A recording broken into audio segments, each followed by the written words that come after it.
tous et à toutes. Au nom du CETIM, on vous remercie chaleureusement d'être levé si tôt ce matin et puis d'être venu à Unimail pour suivre ce symposium sur le sens de la coopération internationale.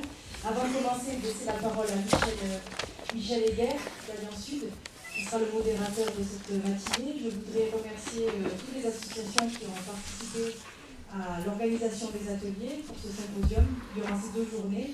Et je voudrais également remercier tous les membres fidèles du CETIM qui nous ont aidés à l'organisation technique des ateliers et puis du symposium, mais aussi les membres du comité.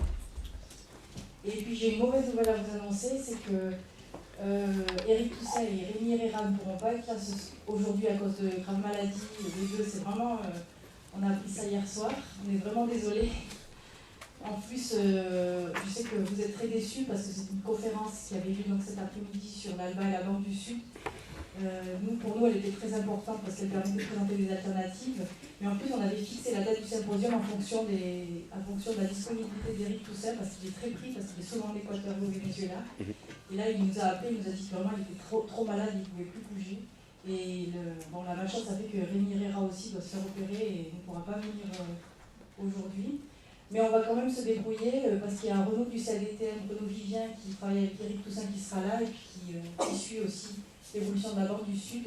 Et puis on va aussi faire intervenir Florian sur l'ALBA et aussi Gustave Massia sur les alternatives en Amérique latine, la construction d'un nouveau modèle économique et social. Puis bon, ça sera une table ronde, on se débrouillera comme ça sera, je pense aussi intéressant. Alors vraiment, Éric Toussaint et Rémi Herrera me demandent de vous présenter leurs plus sincères excuses. Et puis nous aussi, et on comprend vos déceptions, on est aussi déçus, mais on va essayer d'organiser au printemps prochain une conférence spécialement là-dessus avec ces 2 mêmes intervenants pour pouvoir approfondir le thème. Maintenant, je laisse la parole à Michel Heger.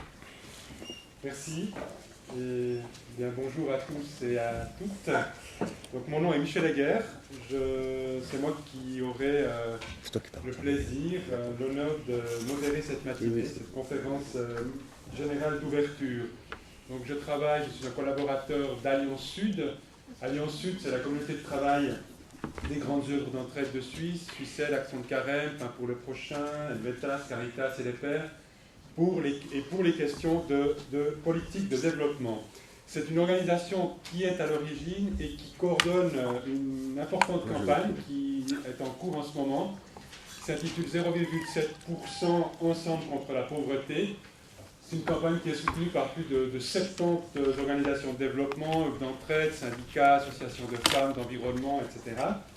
Et qui a pour but, et c'est tout à fait en lien avec ce symposium, de lancer un débat sur l'aide suisse au développement et également de pousser le Conseil fédéral à tenir ses promesses par rapport aux objectifs du millénaire de l'ONU pour le développement, objectifs qui, comme vous le savez, visent à réduire de moitié la faim et l'extrême pauvreté dans le monde d'ici 2015.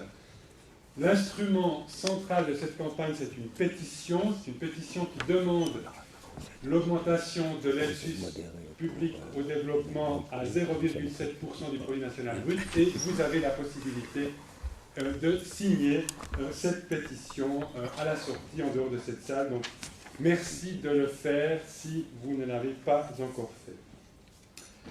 Le titre de ce symposium est on ne peut plus explicite, coopération internationale, développement, aide au développement.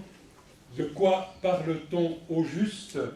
Et c'est bien ce que précisément le symposium va tenter de clarifier, en essayant notamment de répondre à quelques questions fondamentales, des questions qui devraient permettre d'aller plus loin que les habituels débats sur l'aide et son efficacité. J'en cite quelques-unes. En quoi la coopération internationale ne se résume-t-elle pas seulement à l'aide au développement, précisément? Comment redonner son sens premier au mot coopération en redécouvrant d'autres dimensions sociales, culturelles, structurelles, des dimensions plus porteuses, des dimensions à valoriser, au-delà justement de ce qu'on entend souvent par coopération ou aide, c'est-à-dire de simples transferts de fonds ou de technologies. Autre question, quelles sont les synergies envisageables entre les stratégies de campagne des différentes ONG et le thème de la coopération internationale. Donc on le voit, l'objectif de ce symposium et de cette matinée est d'ouvrir une réflexion de haut niveau, une réflexion approfondie sur le sens véritable de la coopération internationale, et notamment dans tout ce qu'elle implique entre les pays du Sud et les pays du Nord, mais aussi en termes de dynamique Nord-Nord et de dynamique Sud-Sud. Alors, en ouverture de cette matinée, j'aimerais juste encore ajouter quelques mots pour souligner non seulement l'importance fondamentale de ces questions, mais aussi, j'aurais envie de dire, leur actualité et le sens et la pertinence qu'il y a à les traiter maintenant, aujourd'hui, et j'aurais envie de dire à plusieurs titres. D'abord, au sens d'une forme d'actualité historique, puisque nous célébrons les 20 ans de la proclamation de la Déclaration sur le droit au développement.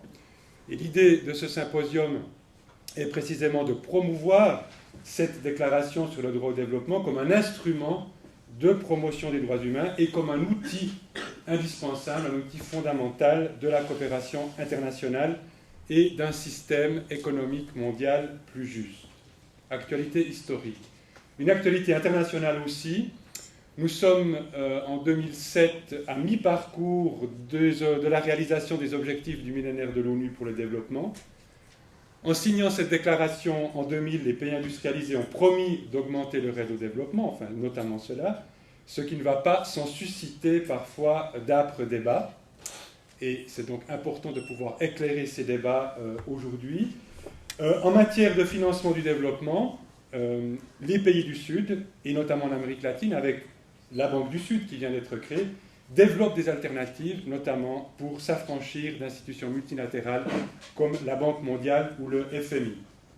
Et d'une manière un petit peu plus prospective, toujours dans l'actualité internationale, eh bien en 2008 aura lieu à Doha un important sommet de l'ONU sur le suivi, sur la mise en œuvre du consensus de Monterrey sur le financement du développement. Donc vous voyez le contexte international qui en fait est très important pour cette conférence. Et puis j'aurais envie de dire, en terminant, une actualité suisse. Depuis plus de 3 ans, l'aide publique au développement en Suisse et d'ailleurs aussi la Direction pour le développement et la coopération, qui est le principal office qui fait de la coopération au développement au niveau public, eh bien, font l'objet d'attaques politiques de la droite, d'attaques politiques de certains médias alémaniques. Donc il y a là un débat actuellement assez chaud au niveau helvétique. 2008 sera une année très chaude, une année cruciale, puisque le Parlement va débattre et voter les 2 nouveaux crédits cadres qui vont déterminer pour les 4 années à venir les orientations et le budget de la coopération suisse au développement. C'est aussi en 2008 qu'on devrait voir aboutir une restructuration en cours de la coopération suisse au développement avec une éventuelle fusion entre les 2 principaux offices qui s'en occupent, la DDC et le secrétariat d'État à l'économie. Et puis, voilà, c'est aussi, avant le commencement de ces débats importants l'année prochaine au Parlement, eh bien, que la pétition dont je vous ai parlé, la pétition de la campagne 0,7% Ensemble contre la pauvreté, sera déposée au Parlement à Berne. Et là, une bonne nouvelle, nous avons cette semaine dépassé les 100 000 signatures. C'est bien, mais ça ne suffit pas, parce que comme vous le savez, plus nous aurons de signatures et plus nous aurons la chance d'influencer les débats dans le sens que nous désirons. Donc merci une fois encore de signer cette pétition. Voilà en guise d'introduction pour vous montrer vraiment l'importance et toute l'actualité de ce symposium et de son thème. J'en viens maintenant au programme de cette matinée. Elle va se dérouler en 2 parties, sans pause. Donc il faut qu'on prenne notre souffle. Là, on va aller d'un seul tenant jusqu'à 13h.